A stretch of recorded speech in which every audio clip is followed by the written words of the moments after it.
आपल्याला सगळ्यांना माहिती आहे की NTA द्वारे जे नीटची परीक्षा घेण्यात आली 3 मे 2026 रोजी आणि तो पेपर फुटला. या देशातल्या 22 लाखाहून अधिक विद्यार्थ्यांचं नुकसान झालेलं आहे. त्याचा उद्रेक देशभर विद्यार्थ्यांच्या वतीनं करण्यात आला, पालकांच्या वतीनं करण्यात आला आणि गेली काही महिने झालं जंतर मंतरवर विद्यार्थ्यांचा उद्रेक सुरू आहे आणि 18 दिवसापेक्षा अधिक दिवस झाले आपल्या देशाचे परिचित असलेले वैज्ञानिक सोनम हे सर बसलेले आहेत. 18 दिवस झाले तरीही या गिधाड्याच्या गेंड्याच्या कातड्या असणारं हे सरकार आहे त्याला अजूनही जाग येत नाही. त्या सोनम सरांकडे कुणाचं लक्ष नाही. विद्यार्थ्यांचा उद्रेक आहे, उद्याचं भविष्य त्या विद्यार्थ्यांमध्ये आहे.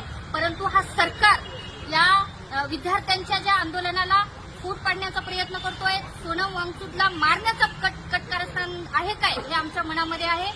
आज या ठिकाणी आमची प्राथमिक स्वरूपाची सर्व पक्षीय राजकीय पक्ष असतील, वेगवेगळ्या सामाजिक संघटना असतील, वेगवेगळे संविधानानं मानणारा वर्ग असेल, नांदेडच्या रेस्ट हाऊसला एक बैठक संपन्न झाली आहे. येत्या 20 तारखेला जे देशाने हाक दिलेली आहे जंतर मंतरवर जे देशव्यापी मोर्चा निघणार आहे त्याचाच एक भाग म्हणून नांदेडच्या ITI चौक महात्मा ज्योतिबा फुले सावित्रीबाई फुले यांच्या स्मारकाजवळ आम्ही नांदेडच्या वेगवेगळ्या राजकीय संघटना, सामाजिक संघटना, ज्या शेतकरी संघटना असतील, कामगार संघटना असतील, विद्यार्थी युवक संघटना असतील, या सगळ्यांना आवाहन करतोय.